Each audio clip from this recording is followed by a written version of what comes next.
You are listening to the Horse Radio Network, part of the Equine Network family.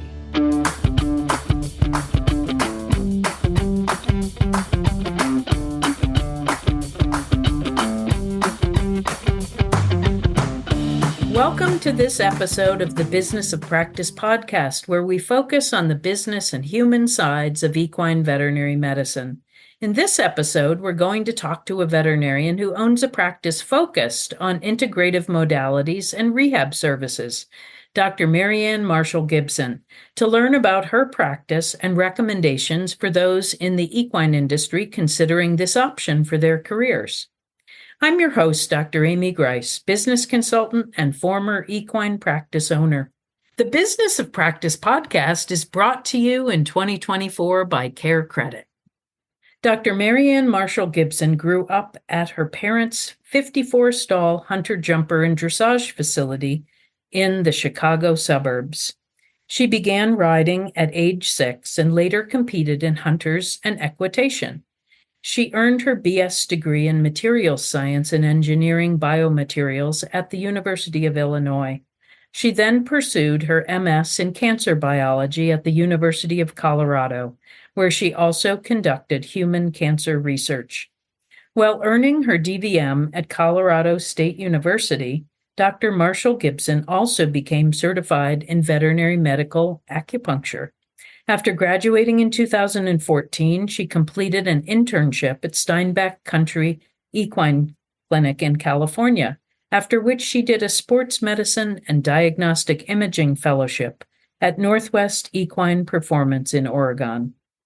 During her internship and fellowship, Dr. Marshall-Gibson also completed training in animal chiropractic at the Animal Chiropractic Education Source, ACES, in Texas, and is certified in animal chiropractic.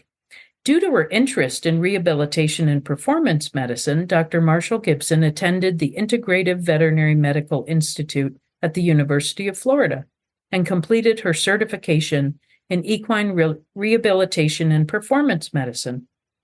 She recently completed an alternative track residency to obtain her board certification by the American College of Veterinary Sports Medicine and Rehabilitation Equine Section. Dr. Marshall-Gibson is the owner of Front Range Equine Performance, serving northern Colorado's Front Range, Steamboat Springs, and Laramie, Wyoming. The practice provides diagnostic imaging, rehabilitation, acupuncture, and chiropractic care to identify and treat equine performance problems. Welcome, Dr. Marshall-Gibson. You have had a fascinating educational journey. I just loved learning about it, and I'm eager to learn more about your experiences. I particularly want to know how your early experiences in biomedical science and research influence your interest in alternative therapies and rehabilitation. Well, thank you, Dr. Grice, for having me today. I'm very honored to be here. I'm excited to share all of those things with you. So I think that's a great question. Ultimately, I think everything started in my parents' barn. I think one of the first things I can remember influencing me was having one of the veterinarians out, and he was a specialist in lameness. His name was Dr. Keith Merritt, and I was very fortunate to grow up learning from him. And he brought this machine out, and he opened it up, and he put this probe on the leg, and all of a sudden there was this image. And he could look inside the horse, and he could say, there is the injury right there. What do we do about it? Growing up on my parents' farm, we obviously had a lot of show horses and things like that, but we all know horses are horses and they injure themselves. And being able to look inside that horse, I thought that was fascinating. And just the technology that we had then, but also the potential to have better technology and better ways of treating horses going forward, I think is really what influenced my track. And Right. So Yes, I love the horses. It was fun to show and all that, but I was the person who I was a barn owner's daughter. We didn't have the money to go to the horse shows, but I loved being in the barn and taking care of those horses that had those tendon injuries and helping them get back, doing the exercise programs to get them back to where they could go out with their owners and perform. And so that led me to what can I do? What other areas are there out there that we can bring into veterinary medicine that might make better treatment options for our horses and our equine athletes? And that's where I was fortunate enough, and I lived in Illinois, and we had an excellent engineering school. And they happened to have a program where you could look at different materials and things that might be used to make different prostheses or treatment options, imaging equipment, so that we could better diagnose our equine patients and athletes and get them back to function. And so that's where I decided I was going to go into engineering. What I learned there, we were presented with a problem, right? And in an engineering situation, you have a problem, you solve it. And so it wasn't an if you were going to solve it, it was how you were going to solve it. And through my training, we started at the ground level. We looked at the molecular structure of different things. This aluminum alloy has these particular molecular properties. This is how it's going to function. This is the type of stress strain it can undergo. This is the type of situation it is appropriate to use. This situation is good for this type of overarching global structure, like a bridge. So it really taught me from the ground up, you have to understand the very small part of what's going on, but also the bigger picture. Where are you going? And the materials science part of it. Like when you think of tendons and how the fibers are aligned, I mean, like, it's fascinating. It's this, what a background to like go into this. This is fabulous. Absolutely. And that's really where it came from, is thinking back to that hole in that tendon that Dr. Merritt saw. Okay, well, what do we have? What building blocks do we have in the horse's body to get it back to its maximum potential structure and tendon properties, right? To perform at where we want it to perform. And so that led me to going into more of a biology background in the cancer research, because you have a lot of cell signaling going on in there. You have to work with different types of structures, again, in the human body, that you have all sorts of types of cancers that exist, and they are in different types of tissues. And ultimately, they are controlled by different signaling mechanisms. So just understanding the intricacies of what is going on in the body, not only in a cancer standpoint, but also in a normal tissue, I think was very helpful in my training, and leading that to further into my veterinary background. Again, back to the horses. How do we get these horses, these tendons? Yes, we need to get those healed, but then going broader. Okay, well, that structure is healed now, but why did that happen? Why did it fail? Mm-hmm. So we fix the tendon, but above that was the muscle that is around, that's connected to that tendon. Is it malfunctioning? If it is, why? Is it up higher? Is it because there's a nerve impingement? Why is that nerve impinged? Is it because we have a misalignment in the vertebral column that goes to the chiropractic side of it? We need to look at the whole body to make sure that that tendon doesn't injure itself again. And so that's where I think all of that led back to the rehabilitation and other modalities.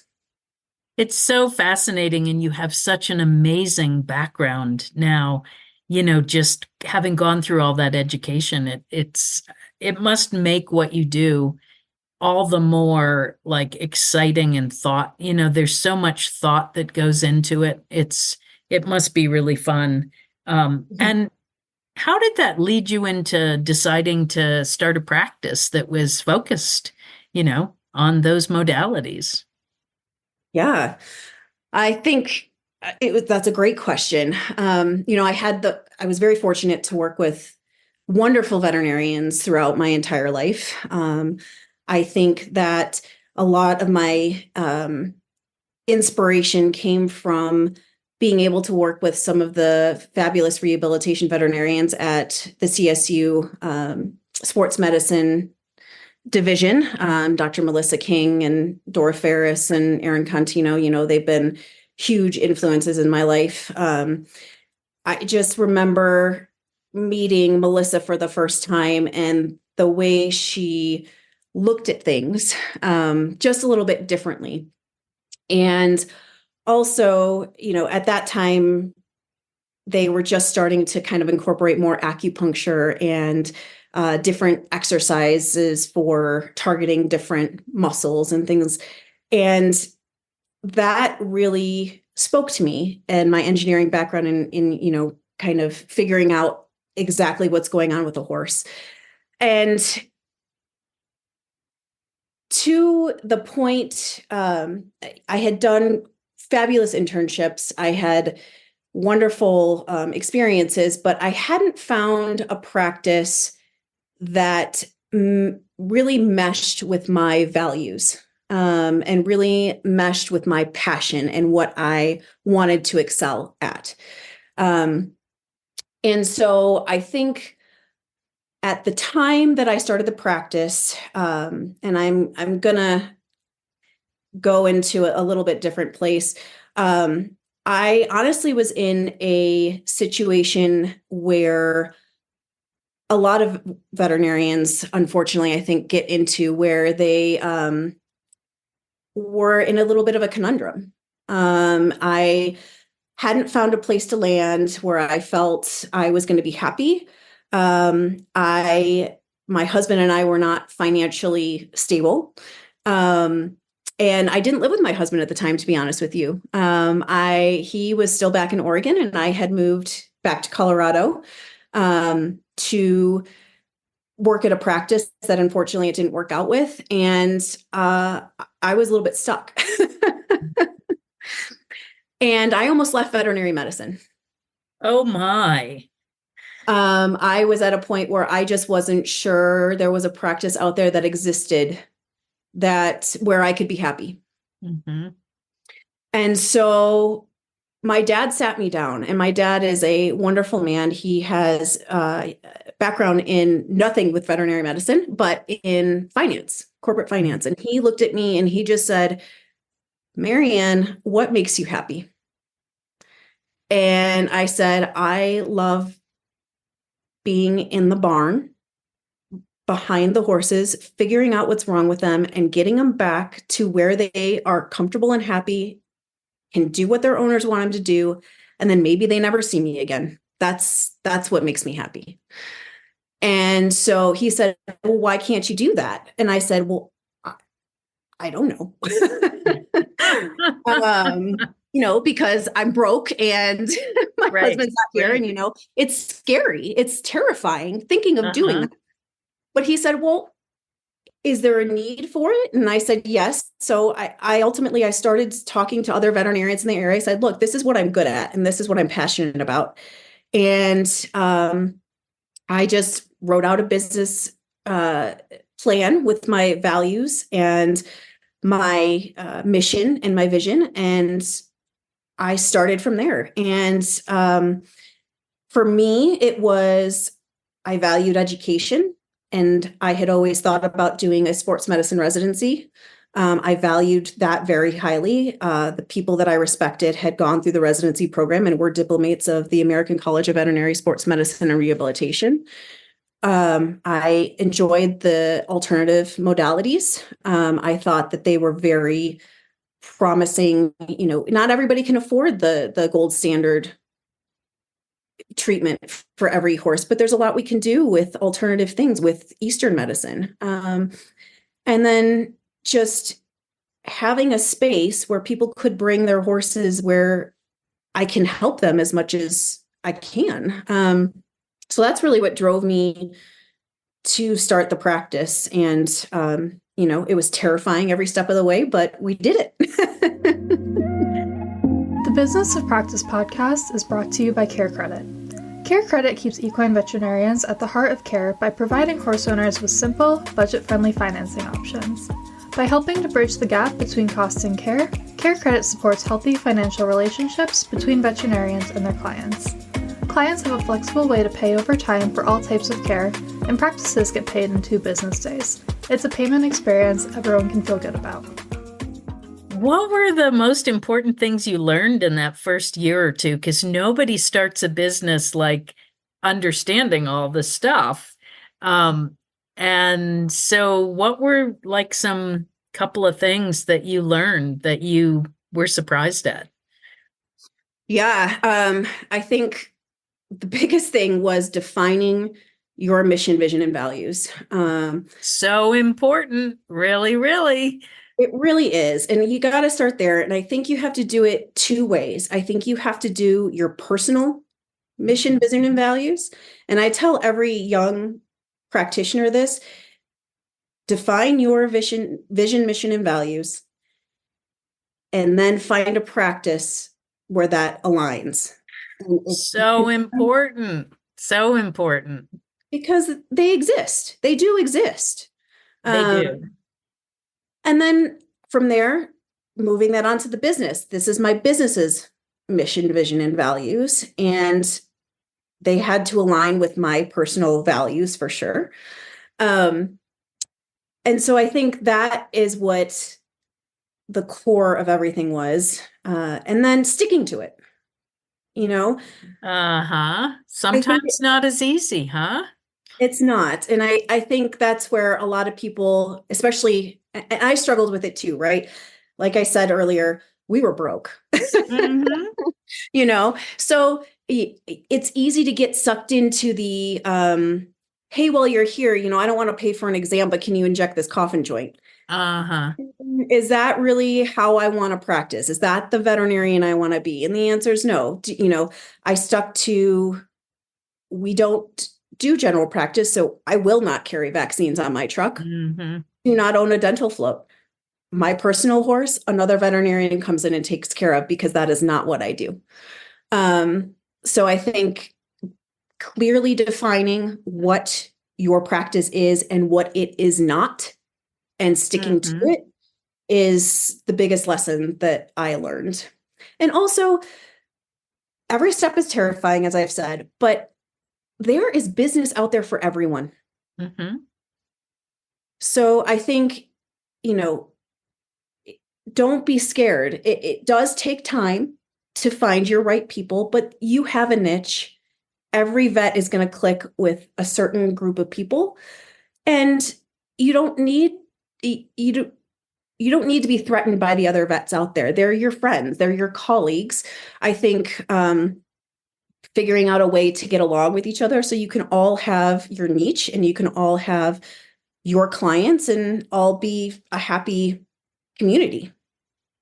Yeah, when you think about it, it's just like not everybody. I like to think of, okay, Coca-Cola versus Pepsi. And people are like, I'm a Diet Coke girl. I'm not drinking that other stuff. It's awful. Clients want, you want the clients that want what you are, Right.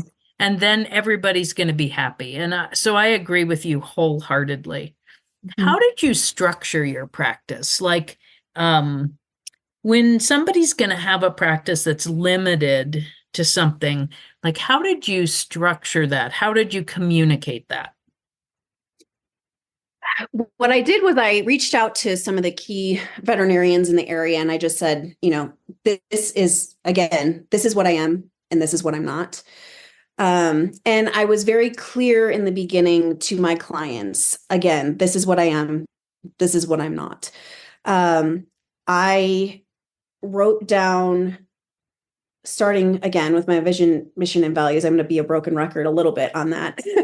I love it. I love it because it's so important. It is. And just making sure I wrote out clearly what my expectations were of the practice and what I felt other veterinarians and other clients would expect of a practice limited to what I wanted to be. And again, sticking to it. So the way I structured it was just saying, these are our hours. We will work, our phones are available 8 to 5:30, 8 to 5:30 Monday through Friday. We don't do after hours emergency. That doesn't mean that I'm not working on horses until 9 o'clock at night, but it means that you have my full attention for my expertise in these areas whenever I'm with you and your horse. And so I think that just making that very clear from the get-go and sticking to it is how I define the practice. I love that you wrote it down, because that is a disciplined way for a person to take what they're thinking in their heads that's churning around in their brain and actually memorializing it so it holds them accountable in a way. And so I think that advice is incredibly important, to write it down, Yes. because then you really have committed to it, right? So jumping to a different topic that's also pretty interesting. What was it like to do a residency? Isn't it like a really long period of time wow. Tell me about that. Yeah, it was. So I was fortunate in that when I started the practice, Dr. Dora Ferris, who now is in Oregon, we actually flip-flopped locations. So I came from Oregon and back to Colorado, and then she and her husband moved from Colorado to Oregon. So I was able to work with her while she was still practicing in the area, and came up with the idea one day. And I said, I've always wanted to do a residency. For personal reasons, I cannot apply for a formal residency. I'm already starting this practice. Would you be willing to mentor me? And to my elation, she said yes. So there's two tracks. There are. One is sort of academic, and then one is, what do you call it, non-traditional, or what do you call it when it's? Yeah. So it initially was called alternative track by the ACVSMR, or non-traditional. So basically what you have to do is the same requirements as a traditional residency, but you get twice the amount of time to do it. So Gotcha. Traditional residency, you get 3 years. I had 6 years to complete it, which was great because of COVID.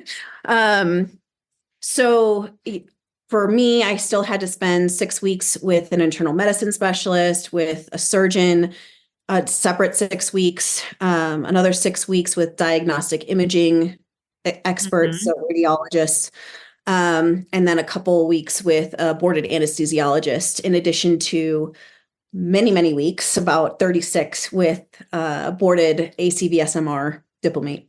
And so you could break that time up, though. You didn't have to do 6 weeks in a row, right? You could just. Correct. Did you? Okay. No. So, starting the practice, again, that also helped that I defined everything and what I was and was not, because I could take time away, because I did have to take time away to go spend time with those people. So, it probably lent to the practice growing maybe a little bit slower than most practices would have grown. But again, that was very important to me, is I see the value in the diplomate status. And so I was going to do it. Yeah, absolutely. I mean, that was serendipitous, right? Because if it had grown and you had all that pressure on you, it would have been really, really hard. Right. To go and get away. And you had a baby along the way too, right? I did. Just a small thing when you're in the middle of a residency and running a business, a small thing. Yeah. I always say I don't like to do anything easy. That's right. You get right after it. Yeah. So Is there anything else that you'd like to share with our listeners today about your journey and about a journey they might be about to leave on in this kind of practice? I think just follow your passion. I think we're in a great time in equine medicine. I think it's a little bit scary. We know that there's a lot of people leaving. We know that there's a lot of people not coming in. But I think it's also an opportune time. It's an opportune time for us to make it what it needs to be sustainable going forward. And that means thinking outside the box. What is it going to take for you to be in equine medicine and be happy and be vulnerable? Talk to people. It's okay to, I'm going to get some flack for this. It's okay to not want to be on call all the time. I get that. It's like your dad said, what do you need, Marianne, to be happy in doing this thing that you love? Right. Yeah. And so important. It is. And so I think people just need to keep talking and keep being open, keep being vulnerable, and just tell people this is what I need to be happy and to stay in the industry. And we will all work with you. Don't be afraid of your other practitioners. We want to help. We want you here. Yes, we do. Thank you so much for joining us today, Dr. Marshall-Gibson. And thank you all out there for listening to the Business of Practice podcast. And a big thanks to our sponsor, Care Credit. And to all my listeners out there, be brave. Embrace change.